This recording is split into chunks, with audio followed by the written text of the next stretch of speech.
Қайырлы күн YouTube қолданушылары. Сіздермен бүгін мен шөберенің алақанынан май жалау туралы ақпаратпен бөлісетін боламын. Яғни, шөберенің алақанынан май жалау, су ішу дәстүрі қазақта әдемі қарттықтың бір белгісі саналады. Шөбере қолынан су ішкен адам бұл дүниеде бақытты, о дүниеде де жолы ашық, жеңілдік болады. Жұмаққа кіреді деген сенім бар. Адам ұрпағымен мың жасайды дейді халық даналығы. Бала сүю, ұрпақ өсіру әр адам үшін тіршілік парызы. Соның ішінде шөбере деп аталатын төртінші ұрпақ көру көп нәрсені аңғартады. Бұл кемеліне келген қарттық өмірдің үлкен белгісі.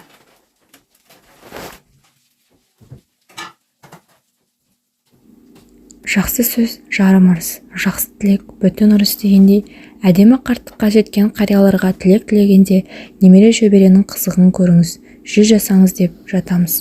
Осындай қуанышқа жеткенде, жетпегенде бар.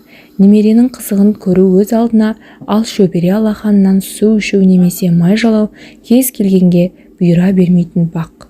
Баршаңызға шөбереңіздің алақанынан май жалауды жаратушы ием нәсіп етсін.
бесік тойда әжелеріне алақанынан май жегізуді ұмытып кетіппіз.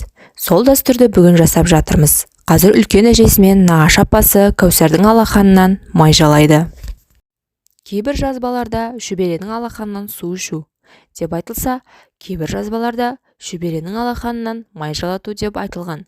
Қандай болса да, ата-әжелеріміздің жақсы ниеттерінен туған дәстүрі деп білемін.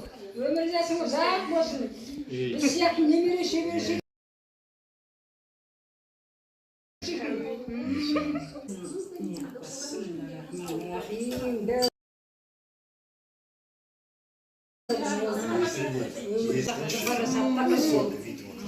Кәусар деген қыз өссін, өнсін, інілері, сіңілері көбейе берсін. Әкеп біраш бол.